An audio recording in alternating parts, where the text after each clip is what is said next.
까닭 없는 믿음, 우리가 함께 나눌 말씀의 제목입니다. 찬양하는데 긴장하셨나요? 저만 긴장했나요? 한번 박자를 놓쳐가지고. 여러분 사랑하고 살아가고 있으십니까? 갑자기 좀 생뚱맞은 질문이긴 한데 여러분 사랑하고 살아가고 있으십니까? 네. 집사님 왜 웃기 마세요? 사랑하는 사람은 사랑하고 사랑할 수 없는 사람은 사랑할 수 없는. 그러면 다시 질문을 좀 바꿔요. 여러분은 사랑받고 살아가고 있으십니까? 아멘. 누구의 사랑을 받고 있으십니까? 엄마의 사랑. 엄마의 사랑. 우리는 하나님의 사랑 가운데 하나님의 사랑 안에 거하는 하나님 나라의 자녀들인 줄로 믿습니다. 그리고 우리는 하나님만 사랑하며 살아갈 수 있는 믿음의 삶이 되어야 할 줄로 믿습니다. 하나님만 사랑하라고 해서 주변 사람을 사랑하지 않고 하나님만 사랑하는 게 아니라 하나님을 가장 삶의 우선순위에 모시고 사랑하며 살아갈 수 있는 삶, 오늘 그 믿음의 삶을 살아갈 수 있기를 주님의 이름으로 축복합니다. 누군가 그럽니다. 사랑은 변하는 걸까요? 안 변하는 걸까요? 변합니다. 네? 사랑이 변해요? 변합니다. 사랑이 안 변해요? 저 수련회 때부터 우리 김 집사님이 거짓말을 저렇게 뻔뻔하게 잘하시더라고요. 사랑은 변한다라고 이야기를 하죠. 변한다고 이야기합니다. 사랑이 바뀌는 것은요, 또 사랑이 변하는 것은요, 왜 그러냐면요, 어떤 조건이 있어서 그런 것 같아요. 저한테 가끔 물어보면요, 저는 그렇게 대답을 해요. 나를 사랑하냐라고, 내가 어디가 좋아서 나를 사랑해라고 물어보면요, 저는 그렇게 이야기해요. 그냥 너 존재 자체가 사랑스러워서 사랑한다. 아니십니까? 아니세요? 왜냐면 왜 그러냐면 그게 있어요. 그러니까 예뻐서도 아니고, 뭐 잘생겨서도 아니고, 돈이 많아서도 아니고, 어떤 기준이 사랑스럽기 때문에 사랑하는 것이 아니라 그냥 내가 사랑하는 그 사람이기 때문에 그 모든 것들이 사랑스러워 보이는 거예요. 그런 사랑을 우리가 하고 살아가야 하는데, 우리가 일반적으로 세상 가운데 살아가면서 하는 사랑은 우리 아까 강 집사님이 고백하신 것처럼 사랑할 수 있는 사람은 사랑할 수 있어요. 그런데 사랑하기 힘든 사람들이 있단 말이에요. 그래서 좋을 때, 편할 때, 행복할 때는 사랑하는데요, 힘들고 아프고 괴로울 때는 사랑할 수 없는 그런 삶이 오늘 우리의 삶이라는 거예요. 사랑에는 세 종류가 있다고 합니다. 첫 번째는 어떤 사랑이냐면 만약의 사랑, 두 번째는 때문에 사랑, 세 번째는 그럼에도 불구하고 사랑. 여러분 어떻게 제일 마음에 드세요? 만약의 사랑, 때문에 사랑, 그럼에도 불구하고 사랑. 그렇게 사랑하시기를 바랍니다. 만약의 사랑은요, 어떤 거냐면 만약에 저 사람이 나한테 무엇을 해준다면, 만약에 저 남자가 혹은 저 여자가 이런 사람이라면 사랑하겠다라는 조건을 붙이는 거죠. 또 때문에 사랑도 마찬가지예요. 저 사람이 이렇기 때문에, 저 사람이 어떤 조건들을 갖추고 있기 때문에 사랑한다는 거예요. 그러니 이 만약의 사랑과 때문에 사랑은요, 조건적인 사랑이라는 거예요. 내가 보는 사랑할 만한 그 가치들을 잃어버리게 되면요, 그 사람을 더 이상 내가 사랑할 수 없게 된다는 거예요. 그것이 이 조건부 사랑의 특징입니다. 그 조건이 사라지면 더 이상 사랑할 수 없는. 그런데 마지막이 그럼에도 불구하고의 사랑은요, 그런 아무런 조건이 없는 거예요. 모든 것을 뛰어넘어서 그저 사랑하는 것, 무조건적인 사랑이라는 거예요. 그런데 오늘 우리가 살아가는 이 삶의 자리에서는 뭐든지 조건이 붙습니다. 네가 어떤 것들을 해야지만이 어떻게 될 것이다 라고 이야기를 하는 것이죠. 만약의 사랑과 때문에 사랑으로 가득한 이 땅 가운데 살아갑니다. 그래서 무조건 사랑이 그리워진 그런 시대를 살아가고 있어요. 그런데 여러분 한번 생각해 보세요. 삶을 돌아보시면 하나님 단 한 번도 나에게 어떤 조건을 요구하시면서 그것 때문에 너를 사랑한다라고 말씀하시지 않았어요. 하나님께서 우리를 지으셨고 우리를 잘하시고 우리를 기뻐하시고 우리를 그저 사랑하신다라고 말씀하세요. 그리고 끊임없이 기다리시고 우리를 통해 일하시는 하나님이시다. 여러분, 오늘 우리는 세상 가운데 살아가면서는 그럼에도 불구하고의 사랑을 이룰 수 없지만 오늘 우리가 하나님 앞에 받은 사랑과 은혜는 그럼에도 불구하고의 사랑임을 기억하시고 세상 가운데서 그 믿음으로 그 사랑으로 흘려보내기를 힘쓰는 저와 여러분의 삶이 될 수 있기를 주님의 이름으로 간절히 소망합니다. 그래서 오늘 욥기 본문의 말씀을 통해서 까닭없는 믿음이라는 말씀으로 함께 은혜를 나누려고 하는데요. 하나님 앞에 우리가 믿음으로 고백하며 살아가는 그 삶이 어떤 조건들을 통해서가 아니라 하나님 내게 이것을 주셨기 때문에 하나님 내가 원했던 이것들을 이루게 해주셨기 때문에 믿음으로 바라보고 사랑하고 살아가는 것이 아니라 내 모든 것을 가져가시고 내 모든 것이 없어진다 할지라도 내 모든 것을 잃어버린다 할지라도 나는 여전히 하나님을 신뢰하며 그 믿음으로 살아가는 삶임을 그 믿음으로 살아가는 삶이 되기를 결단할 수 있는 오늘 이 밤이 될 수 있기를 주님의 이름으로 축복합니다. 자, 그럼 이제 욥은 누구냐? 여러분, 욥은 우리가 잘 아는 사람이죠. 많이 들어본 사람입니다. 욥은 고난의 대명사로 불리지만 또 반면에 훌륭한 믿음, 또 좋은 조건들을 두루 갖췄던 아주 완벽했던 사람이었어요. 그래서 욥기 1장 1절에 뭐라고 기록하냐? 우스 땅에 욥이라 불리는 사람이 있는데 그 사람은 온전하고 정직하여 하나님을 경외하며 악에서 떠난 자더라. 여러분, 욥을 설명하고 있는 이 단어들을 보세요. 온전하고 정직하고 하나님을 경외하며 악에서 떠난 삶을 살아가고 있는 사람이 바로 이 욥이라고 하는 사람입니다. 또한 욥은 좋은 믿음뿐만 아니라 7남 3녀를 두고 당시 기준으로는 자식의 복도 많이 누렸던 사람이고 그 자녀들도 아버지의 기도와 소원대로 신앙으로 잘 성장했었습니다. 또 엄청나게 많은 재산, 그 재산들로 물질의 복도 누렸습니다. 자기 자신은 건강하고 자신의 자녀들도 다 잘 풀렸고 가지고 있는 것도 참 많은 사람인데 존경과 칭찬까지 받고 있는 그런 사람이라는 이야기입니다. 여러분, 혹시 욥과 같은 삶을 살아가고 있으신 분 계십니까? 욥과 같은 삶을 살아가시기를 주님의 이름으로 축복합니다. 여러분, 하나님께서 주시는 많은 은혜와 복을 누리며 살아갈 수 있기를 간절히 소망합니다. 보통 세상에서 말하는 복은요, 건강의 복이고요, 자녀의 복이고요, 물질의 복입니다. 그런데 이 모든 것들을 다 누리고 살아가고 있는 이 모든 조건을 완벽하게 갖추며 살아갔던 삶이 바로 이 욥이라고 하는 사람이었다는 것입니다. 완벽한 모든 조건을 갖춘 퍼펙트한 사람. 그런데 이 사람은요, 하나님께서 뭐라고 이야기하냐면요, 하나님은 욥만 보면 너무 뿌듯하고 생각이 너무나도 생각만 해도 기분이 좋아지는 삶이라고 표현하고 있는 거예요. 다시 말하면 하나님의 자부심이 되는 그런 삶이 욥의 삶이었다는 거예요. 여러분, 오늘 사랑하는 물된 동산의 믿음의 가족들이 하나님의 자부심이 되어 살아가는 믿음의 사람들 되시기를 주님의 이름으로 축복합니다. 하나님이 우리를 바라보실 때에 너무나 뿌듯하고 생각만 해도 기분 좋은 그런 삶을 살아갈 수 있기를 주님의 이름으로 축복합니다.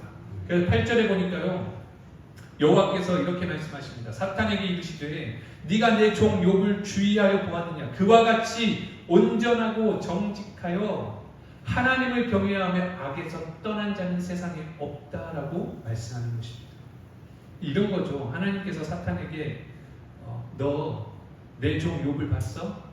너 그만큼 멋지고 자랑스러운 사람이 세상에 또 누가 있는지 알아? 없어 라고 말씀하시는 거예요. 욥을 생각하는 그 마음은요, 하나님의 그 자부심을 완벽하게 표현할 만큼 두고 보기에도 아까운 그런 사람이었다는 것이죠. 그러니 누가 질투를 하고 누가 그를 시험하고 싶어 하겠습니까? 누가 그럴까요? 하나님이 그렇게 사랑하는 사람이라고 하니 누가 시기를 할까요? 사탄이 그를 넘어뜨리려고 하는 겁니다. 하나님의 사랑, 하나님의 자부심이 되는 그 사람을 넘어뜨리려 하는 겁니다. 사탄이 이런 사람을 그냥 두지 않습니다. 그냥 두고 보기에도 아깝다고 하는 그 사람을 그냥 두고 볼 수 없는 것이 바로 사탄입니다. 그냥 두어서는 안 되는 것이. 그래서 그를 이제 넘어뜨리려고 하는 겁니다. 여러분, 우리가 때로는 예수님을 잘 믿고 또 잘 믿어보려고 삶의 변화를 꾀하고 믿음 안에서 간구하고 기도하기 시작할 때 우리는 어려움을 만날 때가 있습니다. 여러분, 그것은요 영적인 전쟁입니다. 사탄은 누구보다 더 잘 알고 있는 거예요. 하나님 앞에 가까이 가는 것, 하나님의 임재 안에 살아가기를 소망하는 것, 그 삶을요 무너뜨리고 싶어하는 것이 바로 이 사탄이라는 거예요.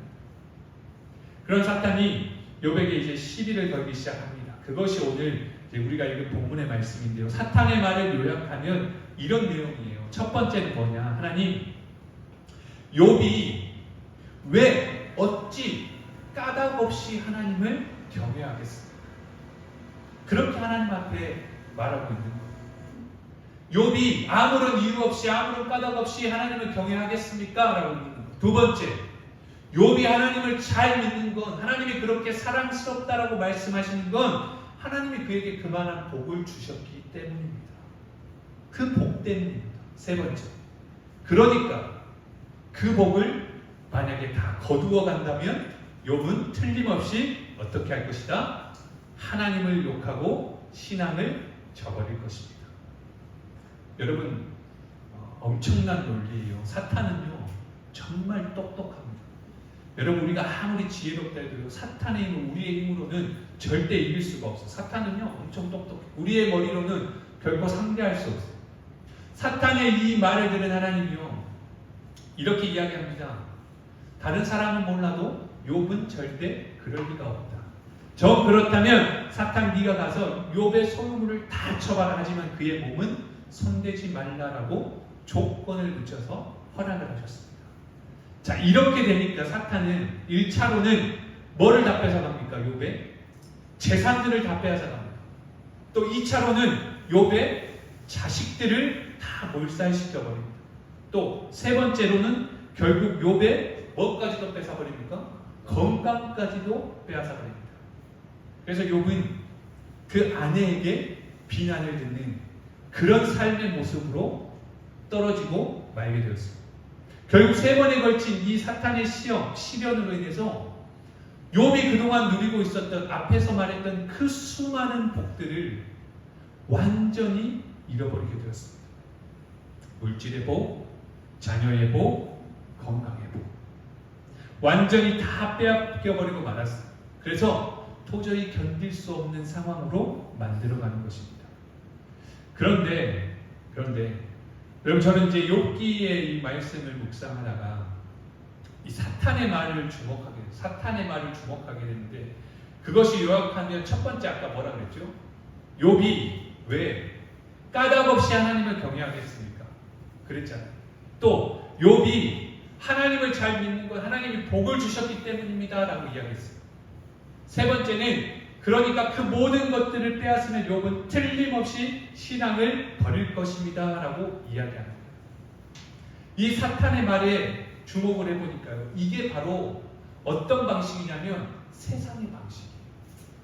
세상의 상식이에요. 세상의 논리예요. 무슨 말이냐면요, 조건이 붙는 거예요. 하나님이 은혜를 주셨기 때문에 하나님을 경외하는 것 아니겠습니까? 하나님이 그 은혜를 주셨기 때문에 하나님만을 바라보며 살아가지 않겠습니까? 그 복을 거두시면 아마 그를 하나님을 떠나게 될 것입니다. 여러분, 세상의 상식, 세상의 전형적인 논리는 뭐냐면요, 세상에 공짜는 없다는 거예요. 이유 없는 사랑은 없다. 까닭 없는 사랑은 없다. 세상에는 무조건적인 사랑은 불가능하다라는 것을 의미하고 있는 거예요. 그래서 사탄은요, 이런 세상의 일반적인 논리를 그대로 인용합니다. 세상에 까닭 없는 믿음이라는 건 없어. 욥도 복을 받았으니까 잘 믿는 거고, 그거 없으면 그 믿음도 사라지는 거야. 감사도 마찬가지야. 세상에 까닭 없는 감사가 어디 있어? 그런 거 없어. 뭐를 줘야 복을 받았다고 감사할 것 아니야? 이것으로 우리를 유혹한다는 것입니다. 여러분, 오늘 우리가 하나님 앞에 믿음으로 서는 것, 까닭 없는 믿음, 아무 이유 없이 조건 없이 우리를 구원하시고 자녀 삼아주셨기 때문에 하나님을 그저 신뢰할 수 있는 믿음, 나에게 주신 모든 복들을 다시 가져가신다 해도 그럼에도 불구하고의 그 믿음으로 하나님을 신뢰하며 살아갈 수 있는 저와 여러분이 될 수 있기를 주님의 이름으로 간절히 소망합니다. 여러분, 우리는 무엇인가를 받은 게 있어야지 감사할 수 있고, 무엇인가를 내가 누린 것들이 있어야 그것들을 은혜라고 생각할 때가 너무나도 많이 있습니다. 그런데 사탄이요, 이 당연해 보이는 상식과 논리로 교묘하게 우리를 유혹하고 함정을 판다는 것입니다. 까닭 없는 감사, 까닭 없는 믿음, 까닭 없는 사랑은 없다라고 이야기합니다. 세상에는 없습니다. 세상의 사람들의 기준에는 없을 수도 있습니다. 그런데 여러분, 오늘 우리는 이 사탄의 속임에 넘어져서는 안 됩니다. 오늘 하나님은 그럼에도 불구하고의 사랑으로 여전히 우리를 사랑하시고 우리를 인도해 가시기 때문에 그렇습니다. 그런데 욥이요, 이런 사탄의 교묘한 수법을 믿음으로 이겨냅니다. 친구들이 찾아와서요, 욥의 말씀을 보면 계속해서 변론하고 대화하는 내용들을 통해서요, 욥의 마음도요 갈등하고 흔들릴 때가 있었습니다. 하나님을 원망하기도 했고 자기의 억울함을 쏟아내기도 했습니다. 왜요? 욥도 사람이기 때문에 그렇습니다. 힘들고 어려운 일들을 만났을 때 우리가 아파하고 고민하고 갈등하는 것 너무나 당연한 것입니다. 그런데 여러분, 저는 욥기의 말씀을 쭉 묵상하면서 42장 5절에 있는 그 말씀이 너무나도 은혜가 되었습니다. 42장 5절의 말씀에 뭐라고 기록하냐면, 내가 죽게 대하여 귀로 듣기만 하였사오나 이제는 눈으로 주를 배우나이다. 여러분, 이게 욥의 고백입니다. 욥의 모든 것을 다 가지고 가셨을 때에 많은 사람들이 와서 너의 죄 때문이라고 정죄할 때에 그럼에도 불구하고 믿음을 지키고 그 자리에서 철저하게 하나님만을 바라봤던 그 욥이 마지막 42장에서 이렇게 고백하는 것입니다. 고난이 있기 전에는 내가 하나님을 귀로만 듣고 이론적으로만 믿었었습니다. 그런데 이제 그 고난을 모두 견뎌내고 나니, 눈으로 하나님을 직접 뵙고 직접 체험하고 나니 이제는 주님이 더욱더 확실해졌습니다. 여러분, 오늘 저와 여러분에게 이런 은혜가 있기를 주님의 이름으로 축복합니다. 하나님의 임재와 하나님의 일하심, 하나님의 사랑을 경험하며 살아갈 수 있는, 그 은혜를 누리며 살아갈 수 있는 저와 여러분의 삶이 될 수 있기를 주님의 이름으로 축복합니다. 오늘 욥은 이런 믿음의 고백이 있었기 때문에 그 사탄의 시험 가운데서도 최후 승리를 거둘 수가 있었습니다. 여러분, 오늘 우리를 넘어뜨리고자 하는 사탄의 논리는 참으로 교묘합니다. 사탄의 논리는 세상의 논리와 상식이라는 그것들로 포장되어서 위장하고 우리에게 찾아옵니다. 그래서 우리에게 때로는 속삭입니다. 야, 하나님이 너에게 그거 주셨으니까 너 그렇게 믿는 거야. 너 하나님이 너에게 그렇게 해주셨으니까 너 그렇게 감사할 수 있는 거야. 그런데 너 그거 거두어가면 너 그래도 믿음 지킬 수 있겠어? 너 그거 거두어가면 그래도 너 하나님 앞에 감사할 수 있겠어? 라고 우리를 유혹합니다. 여러분, 그럼에도 우리가 그러한 유혹 가운데서도 어떤 이유가 조건이 있어서가 아니라 오직 하나님을 향한 온전한 믿음으로 그 사랑 안에 거하며 살아갈 수 있기를 주님의 이름으로 간절히 소망합니다. 여러분, 오늘 우리의 믿음이 흔들리지 않고 계속해서 주님의 말씀 앞에서 세워지기 위해서는요, 힘들고 어려울 때, 고난할 때에 꼭 필요한 것이 있습니다. 그것이 바로 오늘 이 욥의 믿음, 까닭이 없는 믿음입니다. 이유가 있어서가 아닙니다. 아무 이유가 없어도 주님을 바라보고 신뢰할 수 있는 믿음, 하나님이 나를 자녀 삼아주셨기 때문에 하나님이 나에게 좋은 것들로 인도해 가시는 분이심을 확신하기 때문에 어떠한 상황에서도 흔들리지 않는 믿음, 오늘 그 믿음을 소유하며 살아갈 수 있기를 주님의 이름으로 간절히 소망합니다. 여러분, 하나님이 우리에게 주신 것들이 어떤 것들이 있는지 한번 생각해 보세요. 셀 수가 없을 것입니다. 그런데 우리는 하나님이 주신 것보다 하나님이 주시지 않는 것에 더 많이 원망하고 불평할 때가 많습니다. 여러분, 그것은 여전히 내가 하나님을 나의 조건으로 바라보고 있는 삶이기 때문에 그렇습니다. 오늘 그 삶의 자리에서 오늘 하나님께서 베풀어 주신 그 은혜들을 생각하면서 나에게 뭘 주셨기 때문이 아니라 그저 내가 하나님의 자녀로 살아가기에, 하나님을 신뢰하는 믿음으로 살아가기를 결단하는 저와 여러분이 될 수 있기를 주님의 이름으로 축복합니다. 세상은 그렇게 이야기합니다. 까닭 없는 믿음은 없어. 까닭 없는 감사도 없고 까닭 없는 사랑도 없어. 다 이유가 있기 때문이야 라고 이야기합니다. 그러나 여러분, 세상 가운데 나아가 담대하게 외치시기 바랍니다. 오늘 그 까닭 없는 믿음과 감사와 사랑이 오늘 내 삶 가운데 있음을 담대하게 고백하며 나와 함께 하시는 하나님을 자랑하고 증거하며 살아갈 수 있는 저와 여러분의 삶이 될 수 있기를 주님의 이름으로 간절히 소망합니다. 오늘 그 까닭 없는 믿음과 감사가 오늘 우리로 하여금 세상을 이기는 능력이 될 것이고, 오늘 그 까닭 없는 믿음과 감사가 우리를 어떻게든 넘어뜨리고 한 사탄의 권세를 이길 수 있는 능력과 권세가 될 줄로 믿습니다. 그래서 우리 사랑하는 모든 물된 용산의 가족들이 오직 믿음으로 이 땅을 살아가기를 결단하고 세상 가운데 나아가 살아갈 수 있기를 주님의 이름으로 축복합니다. 오늘 내게 주신 그 은혜들로 감사할 수 있고, 오늘 내게 주신 그 사랑으로 세상의 많은 사람들을 조건 없이 사랑할 수 있는 사람, 그리고 그럼에도 불구하고의 사랑을 증거할 수 있는 사람, 오늘 그 믿음의 삶을 살아가는 우리 모두의 삶이 되시기를 주님의 이름으로 간절히 소망합니다. 기도하겠습니다.